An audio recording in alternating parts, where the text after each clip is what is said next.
ಕಂಠದಲ್ಲಿ ಸದಾ ಕೇಳುವ ಝೇಂಕಾರ ಅದುವೇ ವೇದ ಮಂತ್ರಗಳ ಘೋಷ. ಈ ವೇದಿಕೆಯ ಶ್ರೀಮಂತಿಕೆಯನ್ನು ಹೆಚ್ಚಿಸುವ ಸರ್ವರಿಗೂ ಸನ್ಮಾನಗಳ ಉಂಟಾಗಲಿ ಅಂತ ಹೇಳಿ ವೇದ ಘೋಷವನ್ನು ಪ್ರಸ್ತುತಪಡಿಸ್ತಾ ಇದ್ದಾರೆ. ವೇದಿಕೆಯಲ್ಲಿ ವಿದ್ವಾನ್ ಸೋಮನ್ ಭಟ್ಟಾಚಾರ್ಯ, ವಿದ್ವಾನ್ ಶ್ರೀಕರ ಸುದರ್ಶನ ಭಟ್ಟಾಚಾರ್ಯ, ವಿದ್ವಾನ್ ನಂಜನಗೂಡು ಶರ್ಮಾ ಹಾಗೆ ಶ್ರೀ ಅಕ್ಷಯ್ ಹಾಸ್ಕರ್.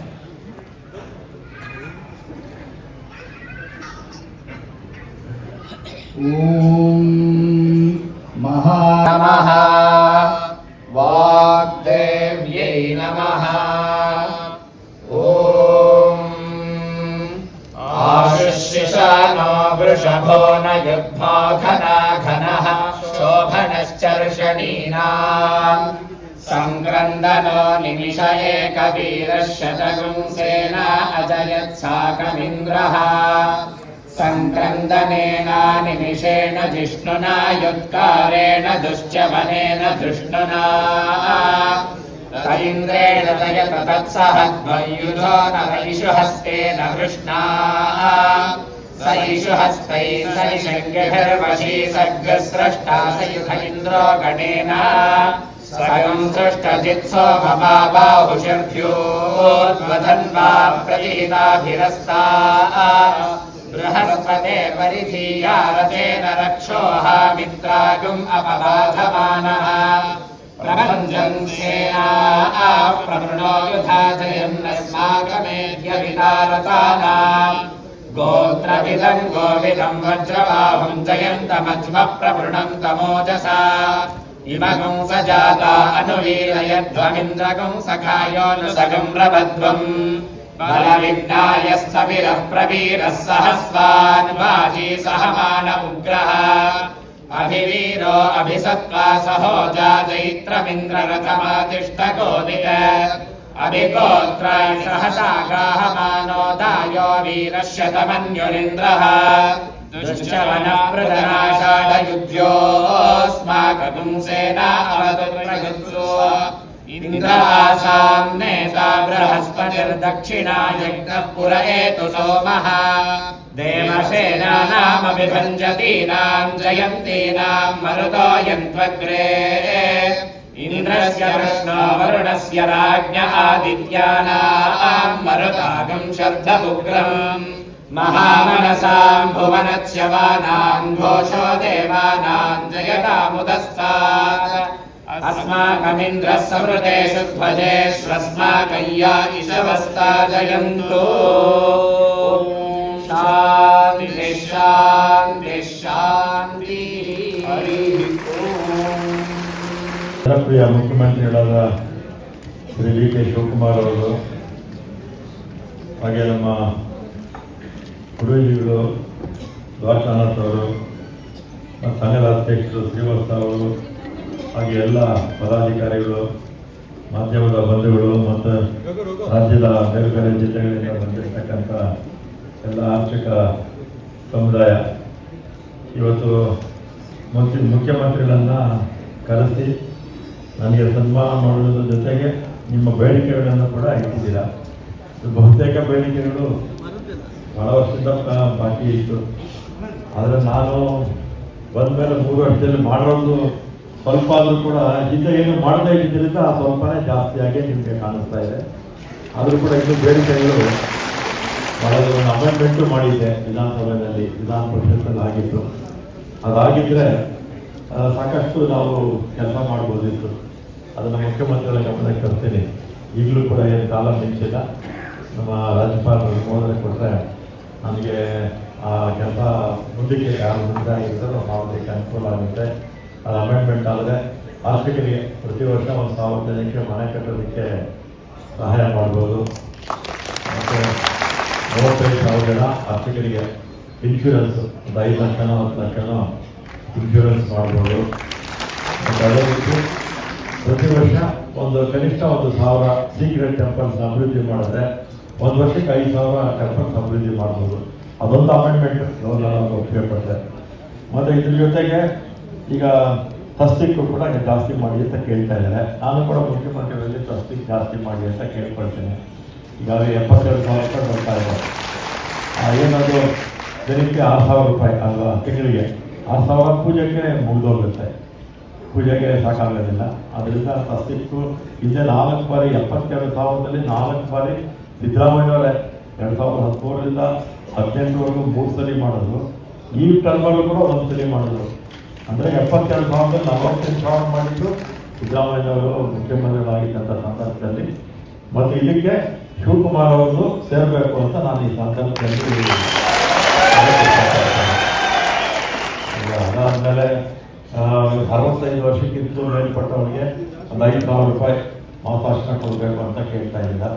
ಅದನ್ನು ಕೂಡ ನಾನು ನಿಮ್ಮೆಲ್ಲರ ಪರವಾಗಿ ಮನವಿ ಮಾಡ್ತೇನೆ. ಯಾಕಂದರೆ ಭಾಳಷ್ಟು ಜನಕ್ಕೆ 65 ವರ್ಷ ಆದಮೇಲೆ ರಂಗದ ಕೆಲಸ ಮಾಡೋದಕ್ಕೆ ಆಗೋದಿಲ್ಲ. ಅದರಿಂದ ಸಹಾಯ ನಿಮಗೆ ಆಗುತ್ತೆ ಅಂತ ನಾನು ಈ ಸಂದರ್ಭದಲ್ಲಿ ಹೇಳಿ, ಮತ್ತು ಸಂಘಕ್ಕೆ ಒಂದು ಸ್ಥಳ ಬೇಕು ಅಂತ ಹೇಳಿದೆ. ನಾನು ಇದರಲ್ಲಿ ಕೊಡ್ತೀನಿ ಅಂತ ಹೇಳಿದ್ದೆ, ಅದು ಇನ್ನೂ ಕೊಡೋಕ್ಕಾಗಿಲ್ಲ. ಅದೊಂದು ಸ್ಥಳ ಅದೊಂದು ಮಾಡಿಕೊಳ್ಳೋಣ. ಮತ್ತು ಮಲ್ಲೇಶ್ವರ ಮಲೆಲ್ಲ ಪ್ರಪೋಸ್ ಮಾಡಿದ್ರು, ಅದು ನಾನೇ ಬೇಡ ಅಂತ ಹೇಳಿದೆ. ಅದರಿಂದ ನಿಮಗೆ ನಮ್ಮ ಧಾರ್ಮಿಕ ಸಾಲ 27 ಕೋಟಿ ರೂಪಾಯಿ ವೆಚ್ಚದಲ್ಲಿ ಕಟ್ತಾ ಇದ್ವಿ. ಫೌಂಡೇಶನ್ ಆಯಿತು, ಪೂಜೆಗೆ ನೀವು ಕೂಡ ಬಡ ಜನ ಬಂದಿದ್ರಿ. ಹೋಟೆಲ್ ಸ್ಟೇ ಆಗಿದ್ದರಿಂದ ನಿಂತೋಯ್ತು. ಅದರಲ್ಲೇ ನಿಮಗೆ ಕೊಡೋಣ ಅಂತ ನಾವು ತೀರ್ಮಾನ ಮಾಡಿದ್ವಿ. ಅದೊಂದು ಬಾಕಿ ಇದೆ, ಮಾಡೋಣ ಅಂತೇಳಿ. ಮತ್ತು 6ನೇ ವೇತನ ರೂಲ್ 8 6ನೇ ವೇತನ ಕೊಡಬೇಕು ಅಂತ ಕೇಳ್ತಾ ಇಲ್ಲ. ನಾನು ಅದನ್ನು ಕಂಪ್ನಿ ಮಾಡಿದ್ದೆ ಅನಿಸುತ್ತೆ ಅಲ್ವಾ? ಕಂಪ್ನಿ ಮಾಡಿದ್ದೆ ಅದನ್ನು ಆಗಬೇಕು ಅಂತ ನಾನು ಕೂಡ ಮುಖ್ಯಮಂತ್ರಿಗಳ ಹತ್ರ ಮನವಿ ಮಾಡಿ, ಮತ್ತು ನಮ್ಮ ಸರ್ಕಾರ ಇದ್ದಂಥ ಸಂದರ್ಭದಲ್ಲಿ ನಮ್ಮ ರಾಜ್ಯದಲ್ಲಿರ್ತಕ್ಕಂಥ ಸುಮಾರು 34,000 ದೇವಸ್ಥಾನಗಳಿವೆ.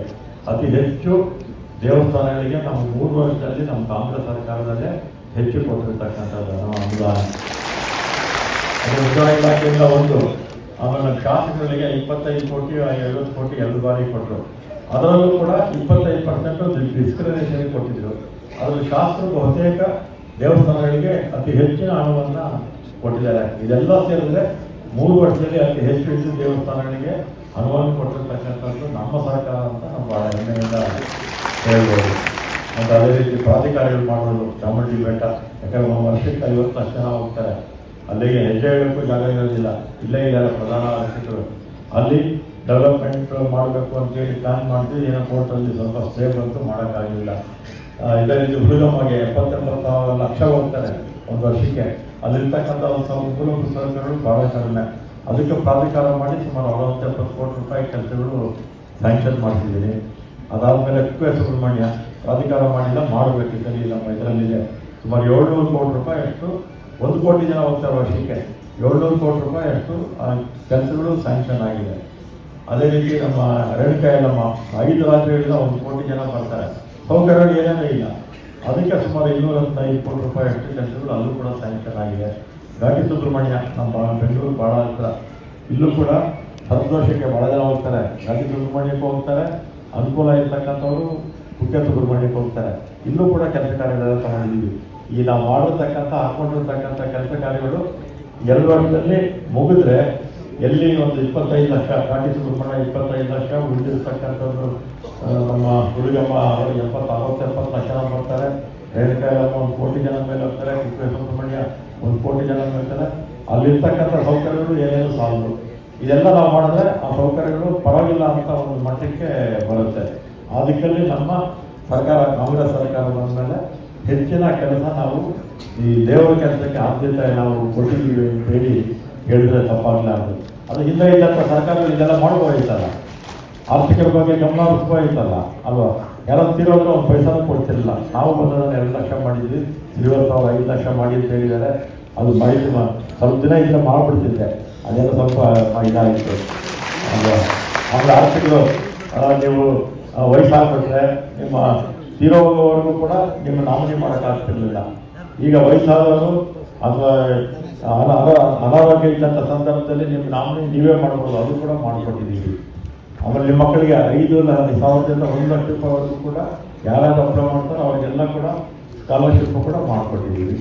ಅದು ಈ ರೀತಿ ನಮ್ಮ ಸರ್ಕಾರ ಆದ್ಯತೆ ಕೊಟ್ಟು ದೇವಸ್ಥಾನಗಳಿಗೆ, ಹಿಂದೂ ಧಾರ್ಮಿಕ ಚಟುವಟಿಕೆಗಳಿಗೆ ಹಿಂದೆ ಯಾರು ಈ ಧರ್ಮದ ಮೇಲೆ ದೇವರ ಮೇಲೆ ಓಟ್ ತಗೊಂಡ್ರಲ್ಲ ಪಕ್ಷ, ಅವರು ಏನು ಮಾಡಿದ್ದಾರೆ, ನಾವೇನು ಮಾಡಿದ್ದಾರೆ ಅಂತ ನೀವು ಯೋಚನೆ ಮಾಡಿ ನೀವು ತೀರ್ಮಾನ ತಗೊಳ್ಬೇಕು.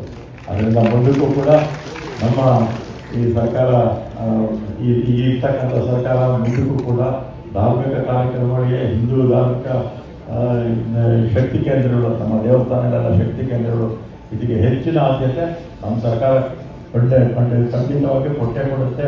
ಅದರಲ್ಲೂ ನಮ್ಮ ಶಿವಕುಮಾರ್ ಅವರು ಗೊತ್ತಲ್ಲ, ಯಾರು ಕೂಡ ಅವರಷ್ಟು ದೈವ ಭಕ್ತರು ಯಾರೂ ಇಲ್ಲ ನಮ್ಮ ಕರ್ನಾಟಕ ರಾಜ್ಯದಲ್ಲಿ. ಯಾರು ಇದ್ದಾರೆ ನಮ್ಮ ಅಲ್ವಾ? ಬರೀ ಕರ್ನಾಟಕ ಅಲ್ಲ, ದೇಶದಲ್ಲಿರ್ತಕ್ಕಂಥ ಎಲ್ಲ ಧಾರ್ಮಿಕ ಕೇಂದ್ರಗಳಿಗೂ ಅವರು ಹೋಗ್ತಾ ಇರ್ತಾರೆ, ಬರ್ತಾ ಇರ್ತಾರೆ.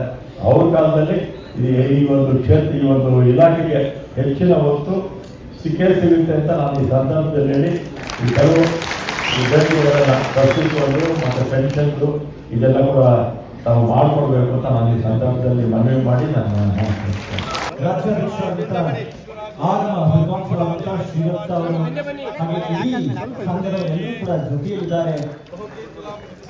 ಅವರನ್ನ ಅಭಿನಂದಿಸಿ ವಿಶೇಷವಾದ ಒಂದು ಬೆಳ್ಳಿಯ ಮುಖವಾಡವನ್ನು ನೀಡಿ ಅವರಿಗೆ ಅಭಿನಂದನೆಯನ್ನು ಸಲ್ಲಿಸಲಾಗ್ತಾ ಇದೆ. ಸಂಘದ ಪದಾಧಿಕಾರಿಗಳೆಲ್ಲರೂ ಕೂಡ ಜೊತೆಯಲ್ಲಿದ್ದಾರೆ. ರಾಜ್ಯಾಧ್ಯಕ್ಷರಾದಂಥ ಆಗಮ ವಿದ್ವಾಂಸರಾದಂಥ ಶ್ರೀವತ್ಸ ಅವರು ಹಾಗೆ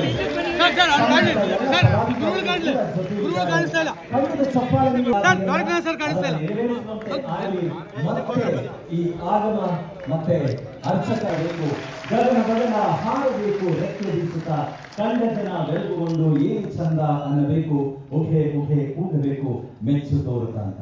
ನಾನು ಮತ್ತೊಮ್ಮೆ ಈ ಒಂದು ಅಭಿನಂದನೆ ಅದಕ್ಕೆ ಸ್ವೀಕರಿಸೋದಕ್ಕೆ ನಾವು ಕರ್ನಾಟಕ ರಾಜ್ಯ